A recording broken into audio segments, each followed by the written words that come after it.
dia. A extrema-direita venceu eleições parlamentares na Itália pela primeira vez desde a Segunda Guerra Mundial. Giorgia Meloni também deve se tornar a primeira mulher a governar o país. Um tiroteio parou agora de manhã duas das vias expressas mais importantes do Rio. A PM faz uma operação no Complexo da Maré.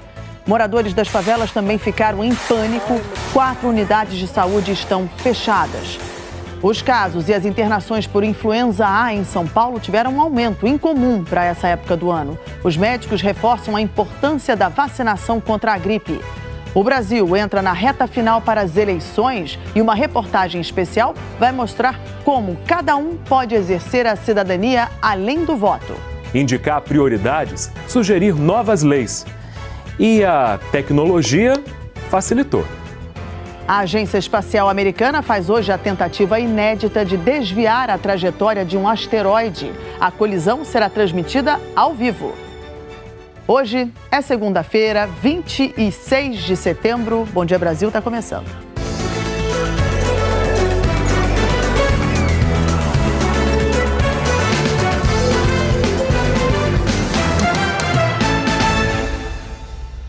Um tiroteio durante uma operação policial na zona norte do Rio, agora de manhã, levou medo a moradores do complexo de favelas da Maré e a motoristas. 2 das principais vias expressas da cidade foram fechadas. Então a gente começa essa edição do Bom Dia chamando o Diego Aidar, que traz os detalhes ao vivo. Bom dia, Diego. Oi, Mariana, bom dia para você, para todo mundo. Um começo de semana muito difícil para os moradores do Complexo da Maré, na zona norte aqui do Rio. De acordo com a Polícia Militar, 3 suspeitos morreram nesse tiroteio, ainda segundo a PM, todos com envolvimento no tráfico de drogas. Essa operação começou aí por volta de 5 horas da manhã, são os primeiros relatos dos moradores que mandaram mensagens para a gente acompanhou desde cedo essa operação do alto do Globocop, como vocês podem ver nas imagens. A operação é especificamente nas comunidades da Vila do Pinheiro e Vila do João. Segundo a polícia, é uma operação de emergência, já que o setor de inteligência identificou a invasão de facções rivais na área. Mesmo de longe e em segurança, nossa equipe ouviu muitos tiros do alto do Globocop. No momento, o relato dos moradores é de que não há mais tiroteios acontecendo neste momento, nada parecido do que aconteceu no início da manhã. Do alto do Globocop, o repórter Genilson Araújo acompanhou toda a movimentação, o medo dos moradores e também de motoristas que estavam passando pela região. Vamos ver.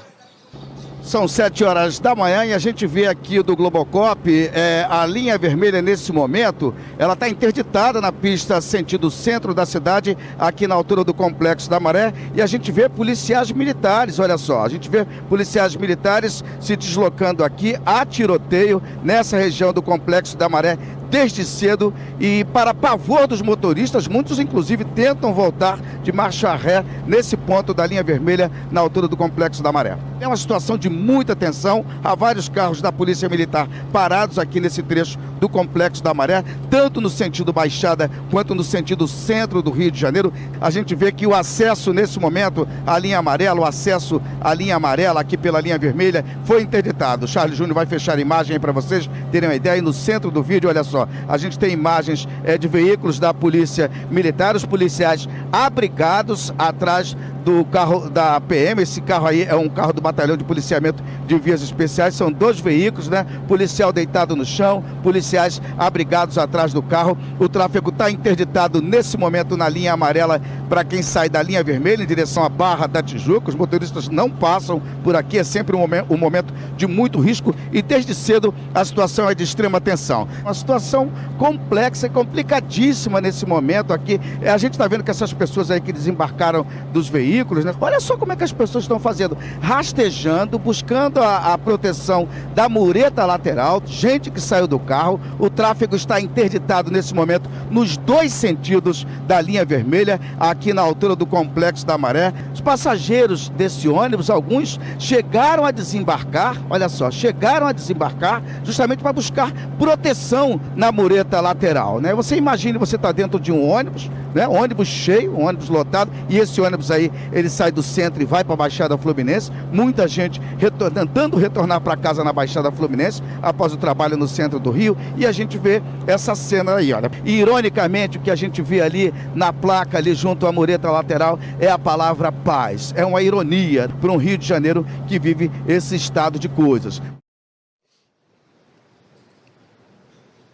É uma cidade que tenta, né, começar a semana em paz, mas infelizmente, mais uma vez, a rotina foi de tiroteios. A gente recebeu muitas mensagens de moradores. Eu mesmo recebi uma mensagem de um morador que falou que ouviu o primeiro tiro às 4h50 da manhã, mas que a partir das 5h15 é que realmente o confronto foi intensificado. A gente recebeu, além de mensagens, muitos vídeos também.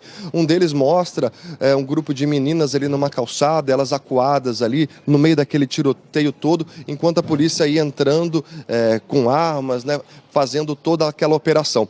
Nós recebemos também muitos relatos de pessoas que estavam em casa, que precisavam sair mais cedo para trabalhar e não conseguiram por causa do tiroteio. Vamos ouvir os áudios que moradores mandaram. Vai ficar na principal, irmão. Caraca, de trás.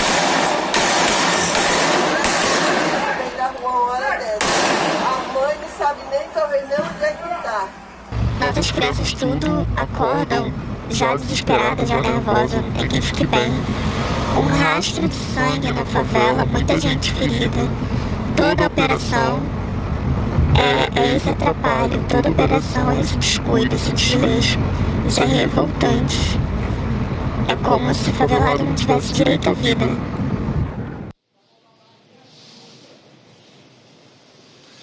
Segundo a Polícia Militar, neste momento a situação está ali o que eles chamam de sob controle, ou seja, não há troca de tiros neste momento, mas há algumas consequências para os moradores para o dia. Por exemplo, 4 unidades de saúde foram fechadas e as aulas ali na região também foram suspensas. Mariana.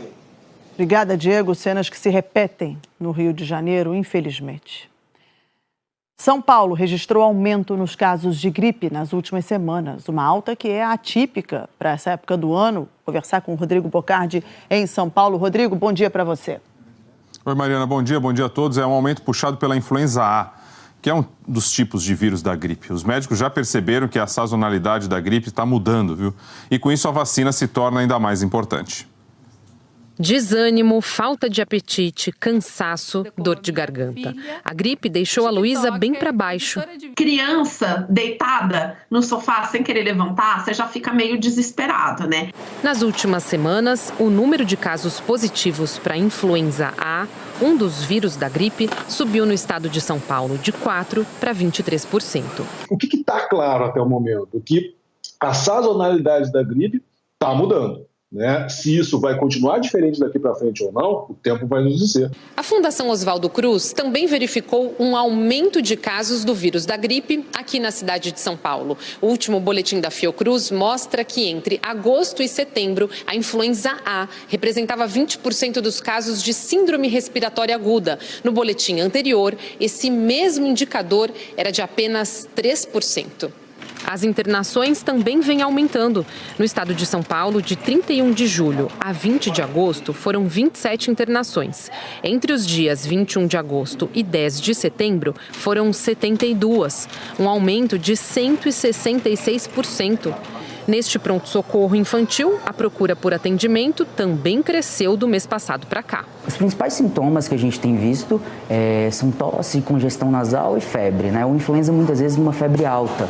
Esse é o que o diferencia muitas vezes de outros quadros gripais. A família do Enzo está preocupada com os sintomas dele. Começou a sentir bastante mal-estar, vômito, tá com princípio de febre também.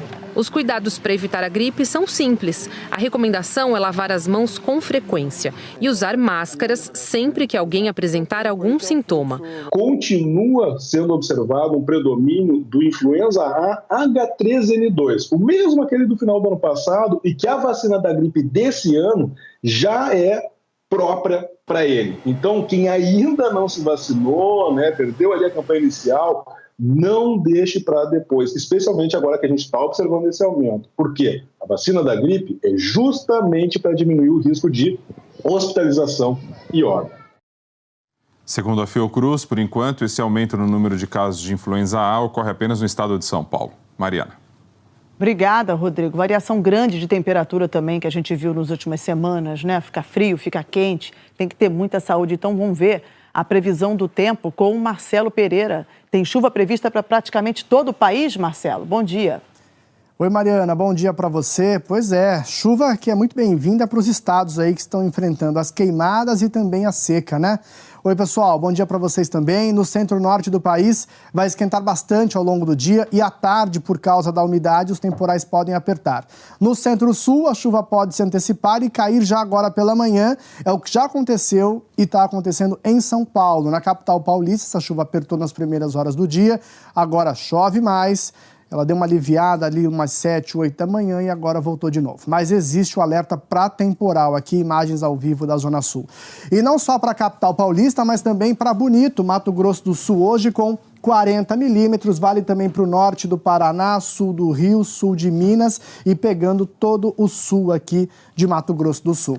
Por falar em chuva, no Pará ela veio com força. As rajadas de vento se aproximaram nos 80 km por hora, dá só uma olhada, e derrubaram árvores que acabaram interditando avenidas importantes da capital paraense. Em alguns bairros, o fornecimento de energia também chegou a ser interrompido.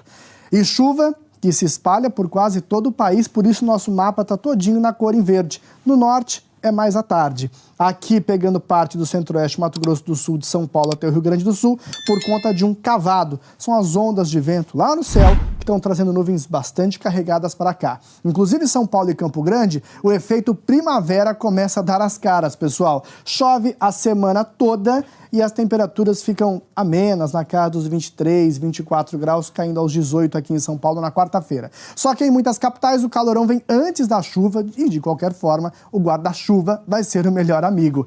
Principalmente para você que está em Cuiabá, em Palmas, onde a chuva pode apertar, também em Goiânia. Hoje também tem chuva prevista para BH. No Rio, chove pouco, mas também esquenta com 29 graus. Eu me despeço com Salvador, onde até choveu um pouco. Cedinho, mas agora é o sol que comanda o restante do dia. Mariana, bom dia, boa semana.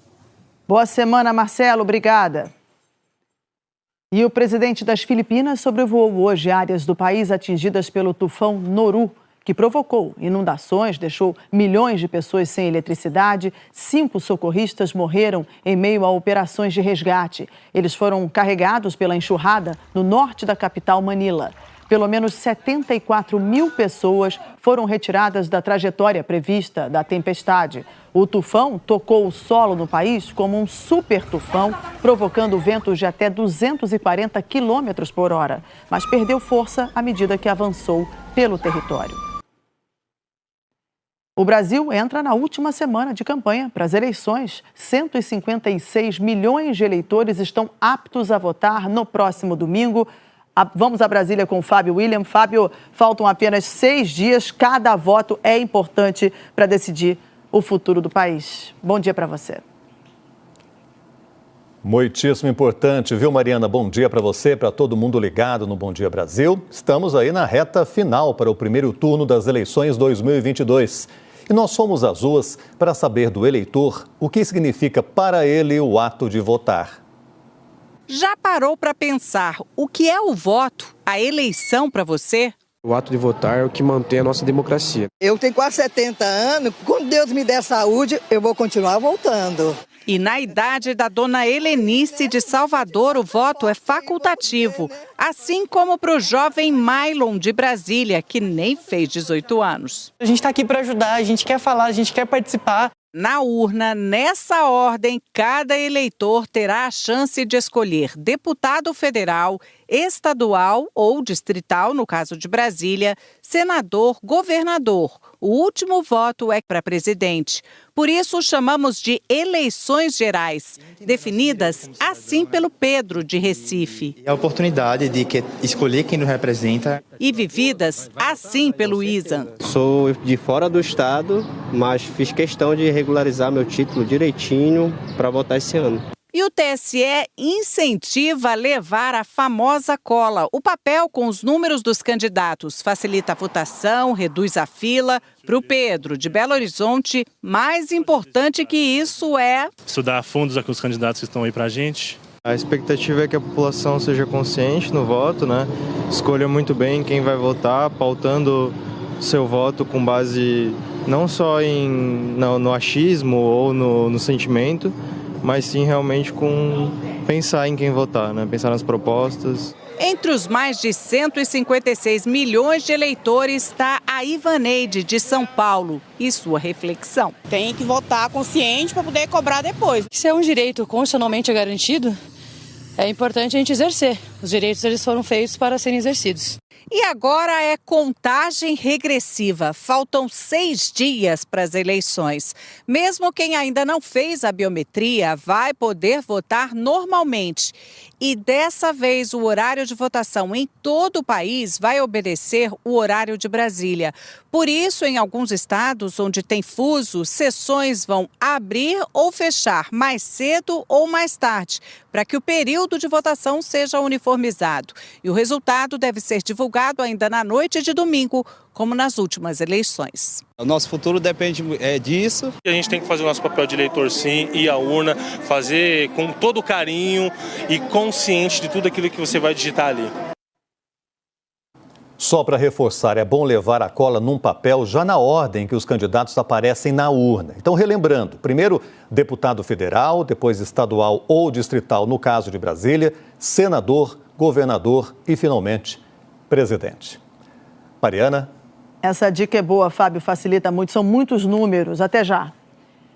A seguir, a primeira vitória da extrema-direita nas eleições na Itália desde Mussolini. Na Rússia, um homem armado invadiu uma escola e matou 7 crianças. Agora são 8h46, hora de Brasília. Voltamos já.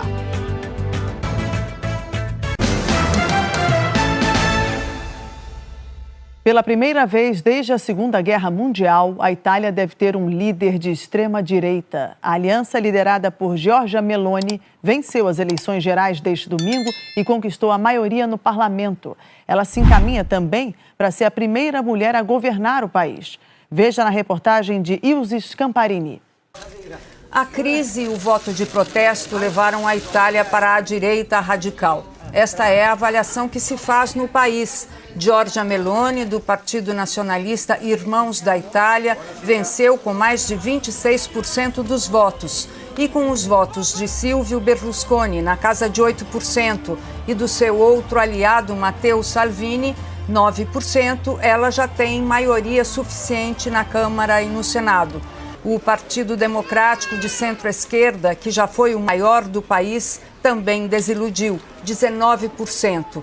O Movimento 5 Estrelas foi uma surpresa com Giuseppe Conte a mais de 15% dos votos. Assim, a Itália muda sua história e uma das ações de Giorgia Meloni, já anunciada, será levar o país do sistema parlamentarista para o presidencialista. Esta madrugada, Meloni falou: quando esta noite acabar, temos que lembrar que não estamos no ponto final, estamos no ponto de partida, disse ela. Agora, Giorgia Meloni deverá compor com os seus aliados, principalmente Berlusconi, que, eleito para o Senado, fará várias exigências e quer a presidência da casa. Salvini é uma incógnita que pode fazer barulho. Uma das poucas promessas de campanha de Giorgia Meloni é o bloqueio naval, ou seja, a proibição da entrada de refugiados ao país.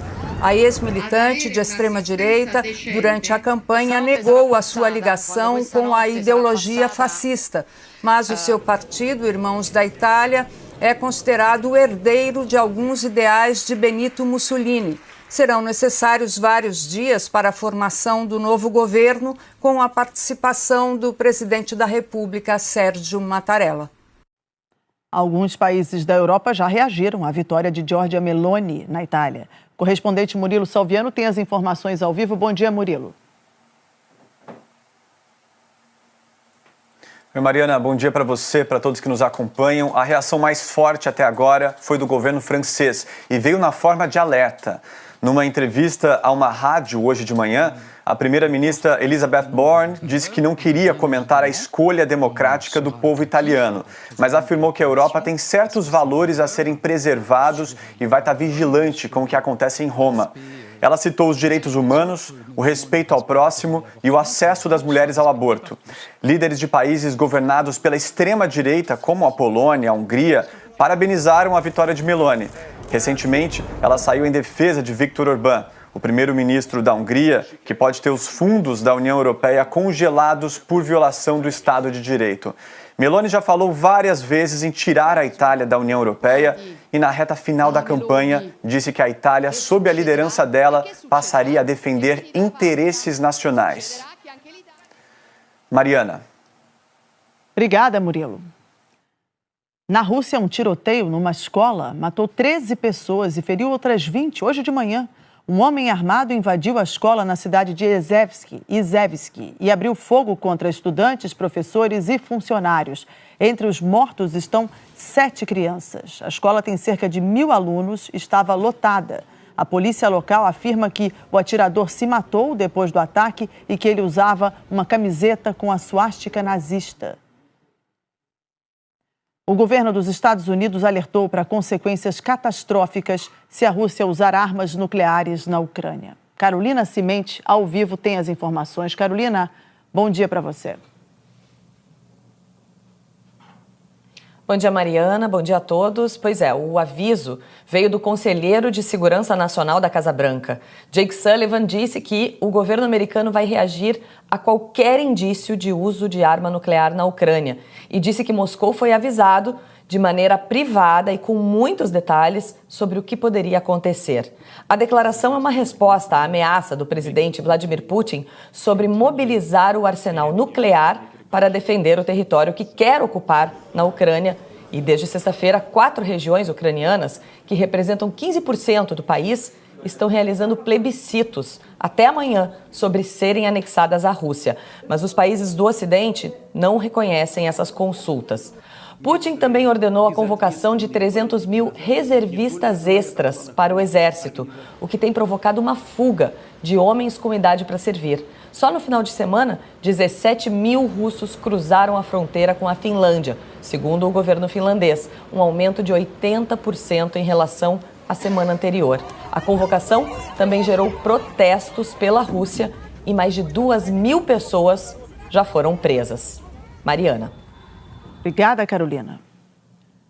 A seguir, o dia dos candidatos à presidência. E a gente mostra numa reportagem especial como a tecnologia pode ajudar o cidadão a exercer seus direitos além do voto.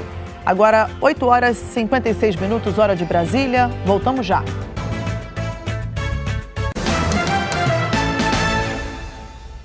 De volta com a reta final das campanhas à presidência. Fábio William, como é que está o corpo a corpo dos candidatos nessa semana decisiva? Intenso, viu, Mariana? Jair Bolsonaro, o candidato à reeleição pelo PL, passou o dia em Brasília. Simone Tebet, do MDB, teve compromisso em São Paulo. Ciro Gomes, do PDT, fez campanha no Rio de Janeiro. E Lula, do PT, também esteve no Rio. O candidato Luiz Inácio Lula da Silva, do PT, passou o dia no Rio de Janeiro. No fim da tarde, ele se reuniu com influenciadores digitais. Antes, ele participou de um encontro com apoiadores na quadra da escola de samba Portela, em Madureira, na zona norte da cidade. Disse que, se eleito, vai criar linhas de crédito para pequenos e microempreendedores. Lula falou também sobre os planos para acelerar o crescimento econômico do país e gerar mais empregos. O governo, ele tem que ser o indutor, o motivador, sabe? Aquela instituição que incentiva tem que ser o governo. E nós estamos preparados para isso. Gerar empregos é minha obsessão. Tá? O ser humano fica mais forte quando ele tem emprego. Jair Bolsonaro, do PL, candidato à reeleição, passou o dia em Brasília. Ele fez um passeio de moto pela cidade e parou em alguns pontos para falar com apoiadores. Bolsonaro foi até o Guará, cidade a 18 quilômetros do centro da capital.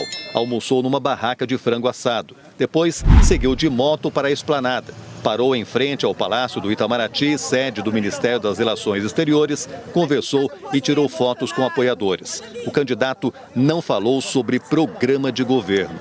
O candidato Ciro Gomes, do PDT, passou domingo no Rio de Janeiro. No meio da tarde, foi até a favela da Rocinha. Conversou com moradores e comerciantes da comunidade. Antes, Ciro se encontrou com apoiadores na praia de Copacabana. Caminhou no calçadão e tirou fotos com apoiadores. Ele citou a desigualdade de renda no país e falou sobre os planos para melhorar a situação financeira das famílias. O candidato do PDT também falou das propostas para o desenvolvimento do Estado. O que eu tenho para oferecer para o Rio é uma consolidação definitiva da dívida do Rio com a União Federal, em troca de um programa de investimento que veja concretamente os problemas do Rio.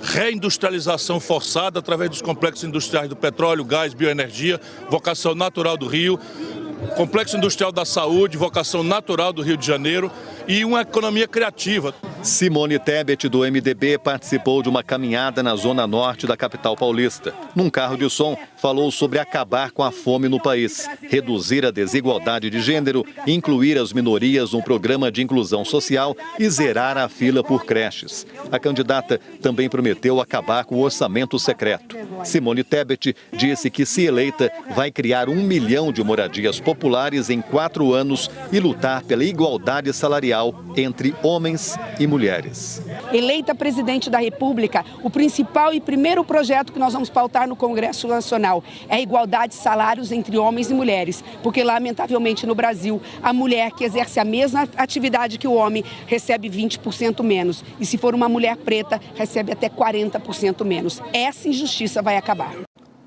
Vamos ver então as estratégias das campanhas da presidente nesta semana decisiva? Com o Gerson Camarote, que já está aqui com a gente. Bom dia para você, Camarote. Conta pra gente como é que você está vendo esse clima nessa largada final. Bom dia, Fábio. Bom dia a todos. Olha, Fábio, o que é que a gente tem? Especialmente na campanha do presidente Jair Bolsonaro, existe uma preocupação da coordenação com a rejeição do presidente muito elevada, acima de 50%. Ora, toda estratégia agora é de reconhecimento. Primeiro, há um reconhecimento de que vai ser difícil você alterar isso ainda no primeiro turno. Então, toda a aposta é jogar para o segundo turno, para aí sim, no segundo turno, tentar diminuir essa rejeição. E aí, retomar a estratégia de apresentar um Bolsonaro mais moderado. Vai funcionar isso? A conferir. No eventual segundo turno, é lógico que o presidente herda essa rejeição acima de 50%. E essa radicalização feita nessa reta final de campanha, criando suspeição em relação à urna eletrônica, ela tensiona e mantém essa rejeição elevada. Então, é uma estratégia que a campanha aposta, mas que pode ter dificuldades por causa da própria postura do candidato. Bom dia, Camarote.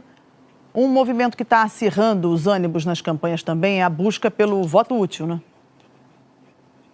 Isso, Mariana, bom dia. Olha, isso que a gente está vendo. Por exemplo, ontem no Rio de Janeiro, isso ficou muito claro, o ex-presidente Lula fazendo um aceno ao eleitor do PDT, que é o partido Ciro Gomes, dizendo o seguinte: olha, se o Brizola fosse vivo, votaria em mim. E já o Ciro Gomes está fazendo justamente um movimento preventivo. Ele anunciou ontem que vai fazer hoje, apresentar um manifesto à nação, justamente para combater o voto útil, colocando a candidatura dele nesse contexto político do país de polarização, ou seja, tentando quebrar isso. E nessa situação de ataque especulativo ao Ciro Gomes, o que é que a gente vê com a candidatura da Simone Tebet? Tentando ganhar espaço para tentar superar o Ciro Gomes. Então, você tem uma disputa, inclusive, pela terceira colocação. Ou seja, campanha muito quente nessa reta final. Mariana. Estaremos acompanhando tudo, passo a passo. Obrigada, Camarote.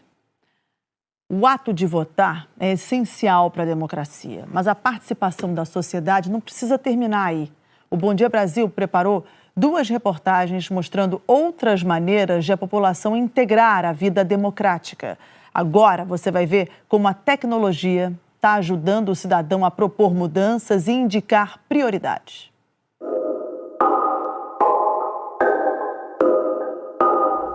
Chegar à zona eleitoral, digitar os números dos candidatos que escolheu e ouvir esse som.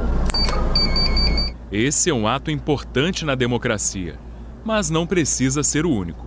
A cidadania não termina no voto.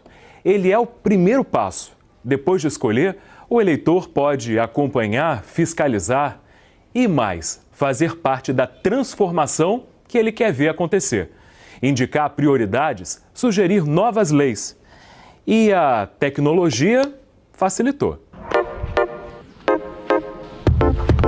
As árvores são o charme dessa rua tranquila de Niterói, na região metropolitana do Rio. Mas uma delas virou dor de cabeça para a família do Fábio. Ele tirou fotos e reclamou num aplicativo usado por mais de 20 municípios em 4 regiões do país. As raízes dela são muito grandes e aí ela acabou destruindo a nossa cisterna. Então a gente já teve fios arrebentados e aí a gente tem um receio de que essa árvore fique energizada, né? A resposta chegou um mês depois. Uma vistoria indicou que a árvore é saudável e ofereceu um serviço de poda. Eu teria que procurar a prefeitura, enfrentar filas, né? E aí, no conforto da minha casa, eu consigo abrir o aplicativo e fazer todo o registro. O app também serve para agendar vacinação e fazer consultas públicas. Foi usado, por exemplo, numa votação para rebatizar essa rua de Paulo Gustavo, em homenagem ao ator que nasceu na cidade e morreu de Covid no ano passado. Acaba que tem um telefone sem fio muito grande e às vezes a demanda da pessoa é muito clara e objetiva e os gestores da cidade, eles querem resolver aquilo, mas eles não sabem. Então a gente tenta unir esses dois lados. Dá até para sugerir leis pelo celular. A ideia desse outro aplicativo é ajudar a modernizar os projetos de iniciativa popular. No caso das leis federais, para chegar ao Congresso, é preciso reunir assinaturas de 1% do eleitorado, o que hoje representa pouco mais de 1,5 milhão de pessoas, em pelo menos 5 estados. Foi juntando essa papelada toda que surgiram leis como a da ficha limpa, e foi incluído o homicídio qualificado na lista de crimes hediondos, depois do assassinato da atriz Daniela Pérez. A grande diferença de você usar a internet para coletar assinaturas é que você usa todas as redes sociais e os movimentos para que as pessoas se mobilizem por uma causa comum. O Mudamos é oficialmente aceito em 7 casas legislativas e nos 5.500 municípios você poderia ter também essa aceitação. Na Bahia, um grupo está usando essa mobilização digital para tentar resolver um problema que incomoda alunos de escolas públicas. O jardim na entrada desta escola municipal em Salvador era um depósito de lixo até 4 anos atrás. A mudança veio com uma parceria entre a comunidade escolar e o movimento Canteiros Coletivos. Não tem mais aquele mau cheiro, as pessoas não jogam mais lixo, tem por onde a gente passar e também fica bonito à frente da escola. Agora o movimento quer levar essa transformação a todas as escolas públicas de Salvador. São 626 ao todo. A ideia é apresentar um projeto de lei de iniciativa popular prevendo a proibição do acúmulo de lixo no entorno das escolas e a arborização desses espaços. Para dar entrada no projeto de lei municipal, o movimento precisa de pelo menos 100 mil assinaturas. A organização está colhendo assinaturas em papel e também pelo aplicativo Mudamos. A gente tem os órgãos que são responsáveis pelos espaços públicos, pelas escolas, mas a gente tem a sociedade civil que também tem o seu olhar e esse diálogo que precisa se estreitar cada vez mais. E há muitas outras maneiras de propor mudanças. É importante também que o cidadão tenha conhecimento se na sua cidade, né, se no seu estado você tem conselhos estaduais, se você tem conselhos municipais, se tem um orçamento participativo sendo realizado na sua cidade e participar, ir ver que dia que são as reuniões. Eu acho que nós precisamos fazer a nossa parte, né, sendo efetivamente participante da vida pública e dos serviços que o poder público tem para nos oferecer. Depois do intervalo, a fabricação de motos aumenta, mas não dá conta de zerar a fila de espera em São Paulo. A NASA tenta hoje, pela primeira vez, desviar a rota de um asteroide a caminho da Terra. Agora, 9h12. Bom Dia Brasil, volta já.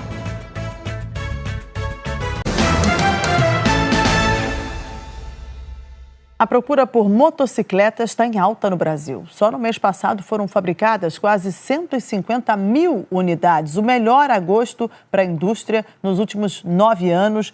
Mesmo assim, Rodrigo Bocardi, a produção não consegue atender toda a demanda? Oi, Mariana, nas concessionárias aqui de São Paulo, a fila de espera por uma moto zero chega a 3 meses. Com quase 7 milhões de veículos nas ruas, a moto é cada dia mais a escolha de muita gente para circular pela cidade. Numa cidade como São Paulo, onde muita gente corre para ficar parada, elas são uma alternativa e tanto. O Douglas tem moto e carro, mas se locomover em 4 rodas só bem de vez em quando. Consegue se ver sem uma moto em São Paulo? Não, não tem como. Não tem como. O trânsito de hoje é complicado em São Paulo, né? Pra você fazer qualquer coisa, você precisa da moto e a economia também, né? O trânsito caótico das grandes cidades e a dificuldade de transporte coletivo em muitas cidades pequenas são fatores que, segundo a indústria, impulsionam a procura pelas motos. Um mercado que vem acelerando nos números. No mês passado, a produção atingiu o melhor índice do ano. As fabricantes instaladas no Polo Industrial de Manaus produziram em agosto mais de 145 mil motocicletas, um aumento de 39% na comparação com julho e de 17% em relação ao mesmo período do ano passado. Desde 2013, um mês de agosto não era tão bom para a indústria. Se a gente pegar 160 cilindradas para baixo, corresponde a 80% do nosso volume de produção. São os modelos que têm menor cilindrada, baixo consumo de combustível e também são mais acessíveis. Nessa loja, a procura por motos de baixa cilindrada está alta. Pronta entrega, nada. Vai ter que entrar em uma fila de espera. Prazo de entrega para 60 a 90 dias. Com o crescimento do comércio pela internet, o número de entregadores disparou no país. O Cláudio Omar ilustra bem esse cenário em que a motocicleta deixou de ser apenas um meio de transporte para virar também uma fonte de renda extra. E depois ainda faz aplicativo. Na parte da manhã, né? Quando tem um tempo eu faço. Na folga do serviço fixo eu também faço. Não fosse a moto, não teria como. Um setor em alta e com ótimas perspectivas. Bom, pelo menos no que depender do Ari. Pensando, ano que vem, se Deus quiser, eu pego outra. Uma mais nova, né? A Associação de Motofretistas de Aplicativos estima que durante a pandemia subiu de 50 mil para 75 mil o número de profissionais usando motos para fazer entregas em São Paulo. Mariana. Obrigada, Rodrigo.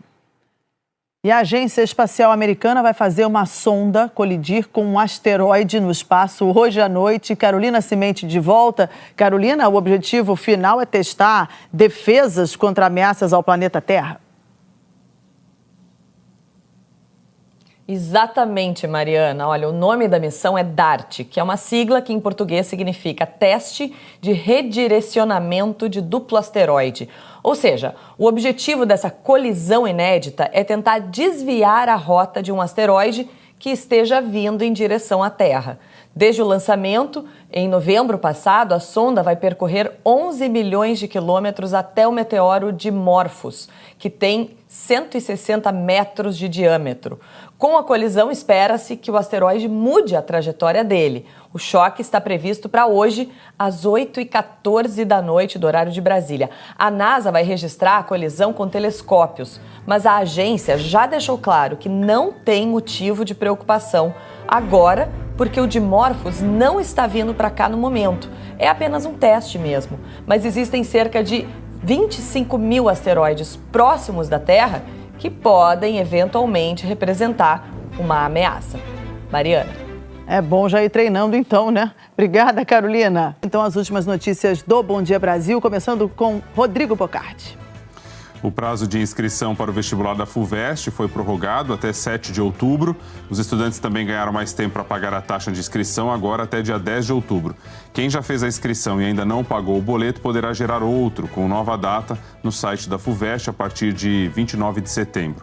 Mais 2 semanas aí, então, de prazo para se inscrever na FUVEST. Uma boa segunda a todos e até amanhã. Aqui em Brasília começa a funcionar o Centro Integrado de Comando e Controle Nacional, que vai monitorar as forças de segurança nas zonas eleitorais de votação e apuração de votos, nas vias e estações de transporte público. Também começaram a chegar hoje os observadores internacionais da Organização dos Estados Americanos, que vão acompanhar todo o processo eleitoral. Um ótimo dia, excelente semana para todo mundo. Aqui no Reino Unido, o valor da libra despencou nessa manhã. A moeda atingiu o menor patamar da história em relação ao dólar. A libra sempre foi mais forte, agora está ali, valendo quase a mesma coisa que a moeda americana. É uma reação dos mercados ao arrojado plano de corte de impostos apresentado pelo governo. Os investidores temem o aumento da dívida. E quando a moeda desvaloriza, as importações tendem a ficar mais caras. Isso pode aumentar ainda mais a inflação por aqui. Um bom dia para vocês.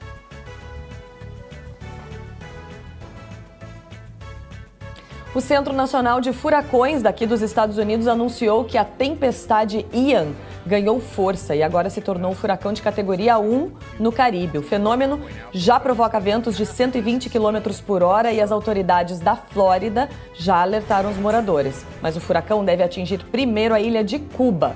Vamos acompanhar. Boa semana, excelente semana a todos nós. Boa semana para vocês todos. E não pode faltar aquela visita ao estúdio do Encontro, né? Com a Patrícia Poeta. Vamos saber o que vai rolar? Patrícia, bom dia para você. Não pode faltar jamais. A gente até espera por esse encontro todo dia aqui. Sim. Oi, Mari, bom dia. Bom falar com você, viu? Olha, dos assuntos aqui sérios, a gente vai ouvir com exclusividade uma das vítimas do galã do Tinder, né? O golpista que aplicava, né, golpes, enganava a mulherada, enfim, acabava levando o dinheiro delas. Já já a gente vai mostrar também os bastidores dessa investigação. E, ó, a gente vai receber também Gabi Zanotti aqui, corintiana, né? O Corinthians que venceu o Brasileirão Feminino no último fim de semana. Vamos conversar com ela, com a Renata Mendonça, nossa parceira no Encontro com a Bola. E estamos recebendo hoje uma convidada pra lá de especial, linda, talentosa, simpática, sua xará, Mari Ximenes. Oi, Mari. Pode dar bom dia aí pra sua xará? Bom dia, Tati. Que prazer estar aqui. Prazer estar aqui. É sempre bom encontrar você. Também, gente, essa plateia calorosa, maravilhosa. Bom dia. São ótimos, né? Aquecem aqui o ambiente. É uma alegria para segunda-feira. É isso. A ideia é essa. Não é, Manuel Soares? Exatamente. Bom dia, Patrícia. Bom dia, Mari. Bom dia, Mari, aí também do outro lado. E vem cá, gente, você já ouviu falar com sabe, aconteceu comigo da mãe dizer, Manuel, não come banana verde. Pois é, mas estão dizendo que esse negócio mudou, gente. A Valéria vai trazendo o bem-estar, um benefício de comer banana verde. Você comia banana verde na infância? Não comia banana verde. Será que eu vou ter que passar a comer? É o que a gente vai descobrir já já. Mas olha, o que a gente vai descobrir já já é o seguinte, tem trilha sonora de Lady Gaga. Já já a gente conta melhor essa história, viu, Mari? Beijo grande pra você, bom descanso aí, bom trabalho aqui, né? Tô intrigada com essa história da Lady Gaga, gente. Lady Gaga no encontro? Imperdível, ainda mais. Obrigada, Patrícia. Bom programa pra vocês. Beijo na minha xará. Bom Dia Brasil terminou. A gente se encontra de novo amanhã. Bom dia pra você.